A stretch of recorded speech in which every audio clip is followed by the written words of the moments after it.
Nadine Lustre, nag-promote ng online casino.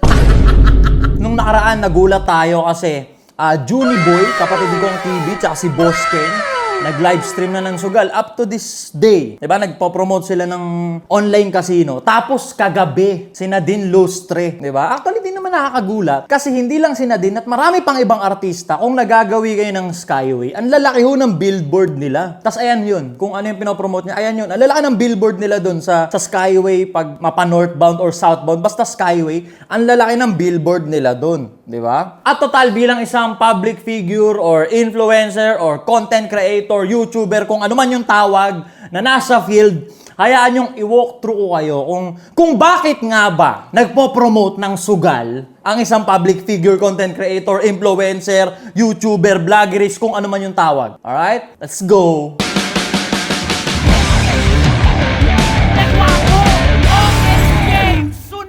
Pag nagpasikat ka kasi, tapos you hit certain level ng kasikatan, community, engagement, followers, sabihin natin sikat ka na, famous ka na. May mga ways kung paano mo gagawing pera yung kasikatan mo. Unang-una, syempre, very common, in-stream ads. Alright? Sa Facebook, in-stream ads, may ads yung mga videos mo. Sa YouTube, Google AdSense yung tawag, may ads yung mga videos mo. Doon ka kikita. Babayaran ka ni Facebook or babayaran ka ni Google kung sa YouTube ka nag-upload. Ayun yung isa, in-stream ads. Pangalawa, very traditional, tinda-tinda, negosyo, di ba? Yung iba, most likely clothing line. Kagaya ko, naglabas ako ng clothing line. Pag babae, cosmetics. O kaya, pagkain, basta traditional business. Ayun yung pangalawa. Sikat ka na, magtatayo ka ng business, magtitinda ka, kasi sure may bibili. May community ka eh. Pangatlo, brand deals. At dito sa brand deals pumapasok yung mga ganyan, yung promotion ng online casino. Sa brand deals pumapasok yan. At sa kaalaman nyo lang, para lang may idea kayo, sa buhay public figure, sa buhay internet, kahit ilang milyong views pa yung nagagawa mo, kahit ilang milyon pa yung followers mo, kung wala ka sa isang matibay na management or manager, hindi ka didikitan ng mga brand deals. Like for example, magbigay tayo ng mga brand na malulupit. Acer, mga ganon, di ba? Asus, mga ganon. Hindi ka didikitan nun ng ikaw lang. Pwede silang makipagtrabaho sa'yo, pero ex-deal lang. Diba? Bigyan ka ng laptop, promote mo sila. Bigyan ka ng PC, promote mo sila. Ganon-ganon lang. Pero yung when it comes to kontrata, ambassador ka nila, tas sumasahod ka na para sa kanila, hindi sila gumugo ng ikaw lang mag-isa. Kailangan under ka ng management or ng kung sinong manager para makita nila na professional kang maging katrabaho. Kasi pera na yung usapan. Ngayon, si online casino, na majority ng may-ari niyan, Checkwa, wala silang pake kung may manager ka o wala. Diba? Kakausapin ka nila gamit yung mga dummy account, pwedeng sa Viber, WhatsApp, Telegram, or sa Messenger madalas. Tas madalas may mga ahente yan na Pinoy. Diba? Chat-chat ka ng Pinoy. Idol, ba gusto mong mag-promote, ganto ganyan. Tapos, pwede mong i-bypass yun, yung ahente na yun. Tapos, anong pangalan nung developer mo or nung owner? Kakausapin ka nung Checkwa yun. Nag-i-English naman, pero dami account yung gamit. Babayaran ka nila rekta kung gusto mo sa GCash or sa bank transfer. Babayaran ka nila. Wala silang pake kung under ka ng management or kung ano man. Kaya nga pwede mong takbuhan eh. Kanya nagbayad na sa'yo. Tapos wag mong gawin yung video. Pwede yun. Pwede yun. Kung gusto mo ng one time, big time. Pero kung gusto mo nung longevity, long term, totropahin mo yun. Yung Checkwa na yun para gagawa ng video, babayad siya. Gagawa ka ng video, babayad siya. Diba? At hindi, pag umuo ka, yun na yun. Yun na yun, yung pag umuo ka, nagbayad, tas tuloy-tuloy na yun, makakasira ka ng buhay. Hindi naman. Kasi testing ka muna lang isa eh. Babayad sila, pang, nag-promote ka, tas hindi nag-boom. Kasi hindi porkit million followers ka, tas nag-promote ka ng sugal, marami kang mapapalaro. Hindi ganun. Hindi ganun nag-work yun. Ako sa experience ko, sobrang dami kong na-promote na ganyan eh. Iba't iba. Tapos naka-experience ako ng ganun. Nagbayad sa akin, pinromote ko, walang naglaro. Hindi nauulit yun sa akin. Diba? Sa madaling sabi, walang naglaro, wala akong napasugal, walang nasirang buhay. Tsaka legit po, easy money talaga. Easy money talaga. Naaalala ko parang 2021, yung kauna-unahang tanggap ko niyan, 2021 yun ha. Isang video, 40K, di ba? Isang video, 40K, tapos pwede kang makipag-negotiate doon sa kanila. Okay, per commitment, my friend, 8 videos. So, babayad yun. 8 times 40K. Pucha, Gcash, easy money talaga. Pinakamalaki kong kinita sa ganyan, 700K, 4 na video. 700K, 4 na video. Walang management, walang manager. Sinend sa Gcash, sinend sa bangko. ganun ka easy money. Isipin nyo, sa kagaya kong mahinang nilalang na hindi pa ganun katagos yung kasikatan, nagbabayad sila ng ganun eh. What more pa kay Juni Boy? What more pa kay Boss King? What more pa kay Nadine? At sa iba pang mga artista. Hindi lang si Nadine yung nagpo-promote ng online casino eh. Iba't ibang artista. Diba? Kasi nga sa kagaya kong mahinang nilalang pa lang, nagbabayad sila ng ganun. What more pa sa artista talaga? Diba? Easy money talaga. Tsaka ito, trivia at kaalaman lang. Kung lahat ng public figure or lahat ng influencer magkakaisa, na hindi na kami magpo-promote ng sugal, nothing happens. Nothing happens. Bakit? Nothing happens. Bakit? Kasi putya, wala pang influencer. Di ba? Wala pang influencer, wala pang public figure, may sugal na. Hindi kami yung makakapagpatigil dyan. Pag na-hit mo yung gantong level na meron kang influencer kahit papano, meron kang followers, parang kasalanang mortal pag hindi mo tinanggap eh, kasi sayang eh. Parang part din kasi siya nung pinaghirapan mo kung bakit ka nagpasikat. At hindi madaling magpasikat. Hindi madaling magpasikat. Tatangga mo yung pera na ganyan. Diba? Pero dun sa may nasisirang buhay, hindi ko sure eh. Hindi ko sure. Kasi kung ang sinasabi nyo na may nasisirang buhay dahil sa mga nagpo-promote ng sugal, kasi may nabasa kayo sa kung saang website na nasira daw yung buhay nila, nagkanda utang-utang daw sila sa sugal, may nagkakanda utang-utang, pero para maglabas sila ng saloobin sa Blogspot or sa kung saang website, I don't think so. Kasi dami kong kilalang sugarol talaga na putya.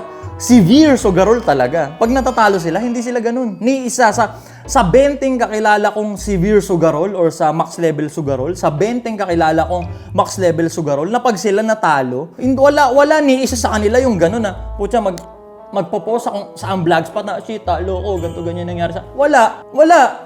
Anyway, hindi maganda yung sugal. Legit, hindi maganda yung sugal. Di ba?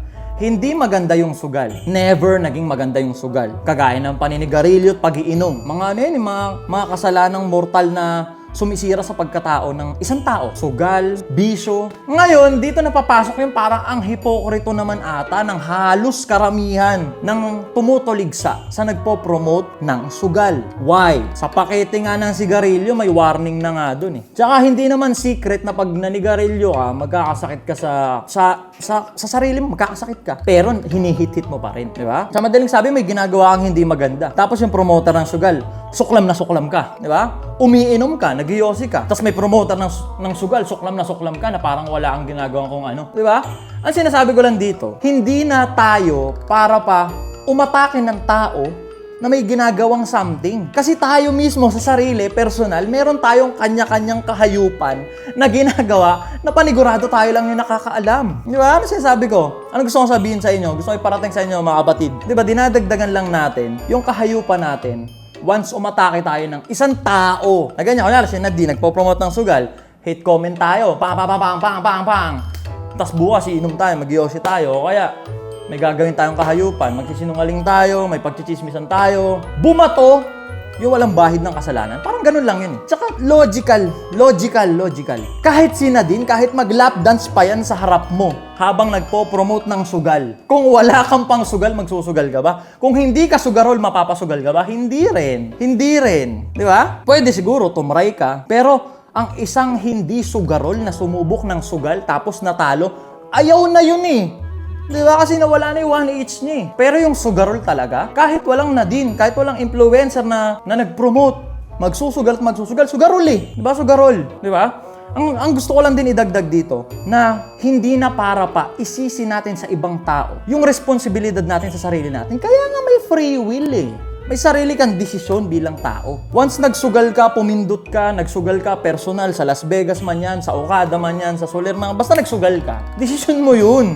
Hindi ka na-impluwensya ng kung sino. Di ba? Pag natalo ka, ina kasi, nagpo-promote sila eh. Ina kasi, natalo tuloy ako, ubus yung pera ko eh. Po-promote kasi sila eh. Doon ka mahihirapang mag-proceed sa kung anumang ginagawa mo. Pag inaalaw mo yung sarili mo na maghanap ng masisisi sa kapalpakan na ginawa mo ng kusa, di ba? Di ba? Anyway, hindi maganda ang pagsusugal. Ako, kung makikita nyo, hindi na ako nagpo-promote ng sugal. Bakit? Personal preference ko na lang. Personal na decision ko lang din. Wala ding pumilit sa akin na tumigil, di ba? Sariling decision ko lang din. Wala din pumilit sa akin na mag-promote before 2021, 2022, 2023. Po-promote ako niyan, dire-diretso. Easy money. Late-late nang sinasahod ko sa Facebook kasi yung lagi ako nagmumura, lagi akong pasigaw. Puta, hate speech yun eh.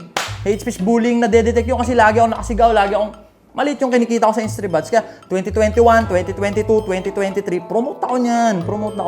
Di ba? Nakumbat ako tumigil nito. Sariling desisyon ko na lang din, walang pumilit sa akin. Personal ko na lang din nakagustuhan yun. Bakit? Putya, may nakakasalubong ako, bata, estudyante, nakakasalubong ko. Scatter na! Ganun na yung assumption sa akin ng tao pag nakita, si inapopromote ng sugal. Ayoko nun. Di ba? Before, yung galit sa babae, yung pinaglalaban yung karapatan ng mga pangit. Putya, ngayon may nakakasalubong ako. Scatter na! Putya, nakilala niya ako kasi napanood niya ako nagpo-promote ng sugal. Ayoko nun. Though easy money, titiisin ko na lang, putya. Nag-umpisa naman akong hindi pumipera dito sa ginagawa akong pagbibideo Di ba? Nung umpisa, nag-video ako, wala namang assurance na pepera ako. Kaya para habul-habulin ko yung easy money sa online casino, hindi na para pa. Anyway, wala namang no judgment ako sa nagpo-promote ng sugal. Trip nila yan na naging trip ko rin yan before. Diba? Naging trip ko rin yan before. Ayaw mo sa online casino? Ayaw mong nakakita ng tao na nagpo-promote ng online casino? Facebook mo yan, di ba? YouTube mo yan. Sa'yo yan. Cellphone mo yan. Kamay mo yan, utak mo yan, putya, block mo, hide mo, unfollow mo, di ba? Kasi once nag-spread ka ng ganito, hate comment, ano bang ginagawa mo, sinisirang buhay mo, yun. At some point, nakaka-impluwensya ka na rin. Nabasa nila yung comment mo negatibo yung comment mo. Di ba? Makakadamay ka na rin. Oh my God, parang let's go, mag-comment tayo ng negatibo dito. Di ba? Nag-spread ka ng negative energy through social media. Doon na nagiging lason. Doon na nagiging toxic. Cellphone mo yan, kamay mo yan, Facebook mo yan, YouTube mo yan, TikTok mo yan. Ayaw mo nang nakakita na nagpo-promote ng sugal, unfollow mo. O kaya block mo, unfollow mo, disregard mo, di ba? Hindi nasira yung buhay mo. Di ba? Kasi kung tinitindigan mo na nakakasira ng buhay yung mga public figure na nagpo-promote ng sugal, sobrang simple lang ng solusyon pala, di ba? Sobrang simple ng solusyon. Disregard. Di-disregard mo lang. Di ba? Kasi maniwala ka sa akin o hindi. Yung hate comment din, hindi naman nababasa yan. Ako sa experience ko, nung nagpo-promote ako ng sugal, punong-puno ng hate comment. Ba't ka nagpo-promote ng ganyan? Idol pa naman kita, siya nagpo-promote ka, ganito ganyan. May 5K na comment, mabasa ko lang doon, isa. Ini-scroll up ko na Hindi ko naman binabasa isa-isa yun. Tsaka ito pa, to give you an idea, sobrang laking bagay ng interaction para sa amin sa internet. Nag-comment ka, nag-react ka, nag-share ka, good shit yun. Kasi na-up yung video. Kunyari, ito post ni Nadine. Nagpo-promote siya ng sugal. Ayaw mong nagpo-promote siya ng sugal. Pero nag-comment ka, nag-sad react ka. Shinare mo na, bakit ka nag-promote Nadine? Di parang tumulong ka pa na kumalat yung post niya. Disregard, boycott kung ayaw nyo talaga nung ganun.